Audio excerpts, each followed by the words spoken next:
Hello दोस्तों, मैं study राही YouTube के इस चैनल पर आप लोगों को सबसे पहले स्वतंत्रता दिवस की बहुत सारी शुभकामनाएं देता हूं।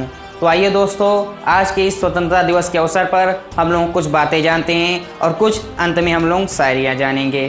तो आइए सबसे पहले हम लोग जानते हैं। देखिए दोस्तों, मैं दो पंक्तियों के माध्यम से अपने इस वीडियो की शुरुआत करना चाहूँगा कि आज का यह अवसर बड़ा निराला है, आज यहाँ पर नूर बरसने वाला है।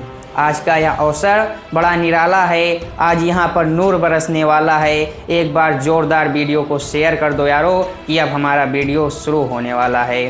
तो आइए दोस्तों, हम लोग आगे जानते हैं। देखिए दोस्तों, ये जो 15 अगस्त है, इसको हम लोग अपने देश में स्वतंत्रता दिवस के अवसर पर मनाते हैं या स्वतंत्रता दिवस के रूप में मनाते हैं। ये तो आप सभी लोग जानते हैं। इसी दिन ब्रिटिश शासन की हुकूमत खत्म हुई थी और हमारा भारत देश एक स्वतंत्र राष्ट्र बना था।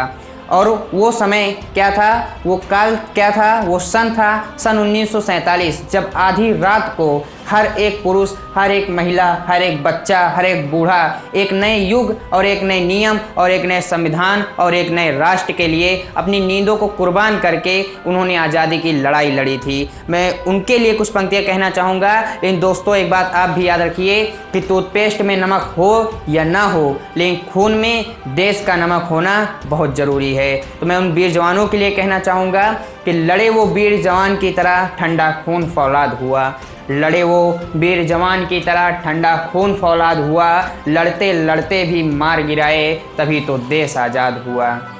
दोस्तों, अब बात ये उठती है कि ये जो 15 अगस्त होता है, ये 15 अगस्त के दिन ही क्यों मनाया जाता है? क्योंकि दोस्तों, जब भारत को आज़ादी मिली थी और भारत का विभाजन हो रहा था, उस समय लुईस माउंटबेटन जो थे वो भारत के, इस देश के क्या थे, राइसराय थे, ठीक है ना। और भारत के प्रथम गवर्नर जनरल थे और वही वो शख्स थे जिन्होंने भारत की सत्ता हस्तांतरण के लिए तारीख जो थी 15 अगस्त सुनी थी, और मतलब 15 अगस्त रखी थी। और इसीलिए ये जो स्वतंत्रता दिवस होता है 15 अगस्त के दिन ही मनाई जाती है। और हमें आज़ादी जो है वो 14 अगस्त को रात को प्राप्त हुई थी। और इसीलिए जो स्वतंत्रता दिवस होता है वो एक नई सुबह के साथ, एक नए युग के साथ 15 अगस्त के दिन मनाया जाता है।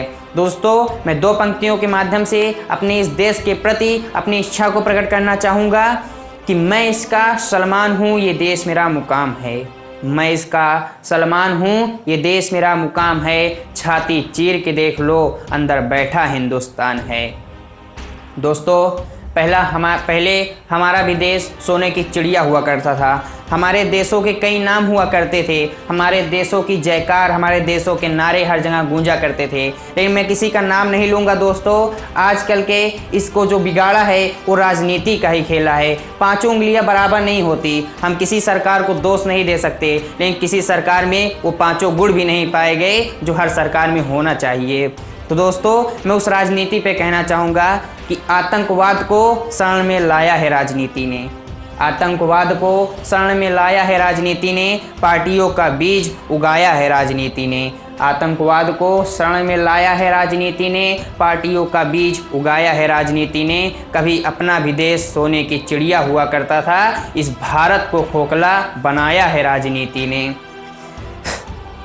दोस्तों, एक शहीद की इच्छा को मैं प्रकट करना चाहता हूं, क्योंकि दोस्तों आज हम अपने घरों में, अपने गांव में, अपने देश में शांति से, चैनो अमन के साथ सोते हैं बिना किसी डर के। किसके कारण, किसकी वजह से? उन शहीदों की वजह से जो सरहद पर न ठंडी, न गर्मी, न बरसात, न जाड़ा, कुछ बिना देखे हमारे इस मुल्क की हिफाजत करते हैं, रात दिन एक कर देते हैं। मैं उस शहीद के लिए दो पंक्ति कहना चाहूँगा कि ना सुबह उदास होगी, ना शाम उदास होगी, ना सुबह उदास होगी, ना शाम उदास होगी, बस तिरंगे में लिपटी मेरी लाश होगी। ऐ दफनाने वालों मुझे उस जगह दफनाना, ऐ दफनाने वालों मुझे उस जगह दफनाना, जिस जगह हर रोज़ सुबह मेरी माँ से मुलाकात होगी, मेरी माँ से मुलाकात होगी।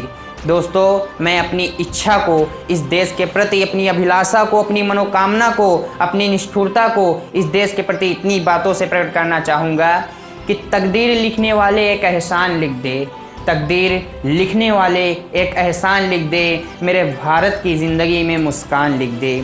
तकदीर लिखने वाले एक एहसान लिख दे, मेरे भारत की ज़िंदगी में मुस्कान लिख दे। ना मिले ज़िंदगी में कभी भी दर्द उसको, ना मिले ज़िंदगी में कभी भी दर्द उसको, चाहे उसकी किस्मत में मेरी जान लिख दे, चाहे उसकी किस्मत में मेरी जान लिख दे। दोस्तों, हमारे इस देश में जात पात की प्रथा बहुत प्रचलित है।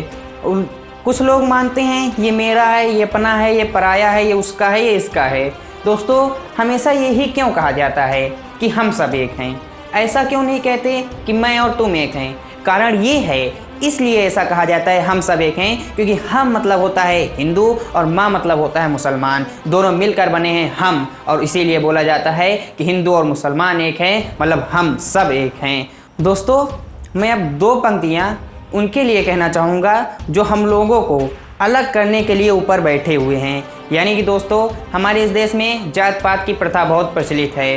दोस्तों, हमेशा लोग ऐसा कहते हैं, कहना भी चाहिए कि हम सब एक हैं। और ऐसा क्यों कहना चाहिए? क्योंकि हाँ मतलब होता है हिंदू और माँ मतलब होता है मुसलमान, मतलब हिंदू और मुसलमान एक है। तो मैं उनके लिए ये दो पंक्ति कह रहा हूँ जो हम लोगों को अलग करने के लिए बैठे हुए हैं। तो आइए दोस्तों, आगे की दो पंक्ति सुनिएगा कि ये पेड़ पत्ते ये शाखें भी परेशान हो जाएं, ये पेड़ पत्ते ये शाखें भी परेशान हो जाएं, अगर परिंदे भी हिंदू और मुसलमान हो जाएं, अगर परिंदे भी हिंदू और मुसलमान हो जाएं।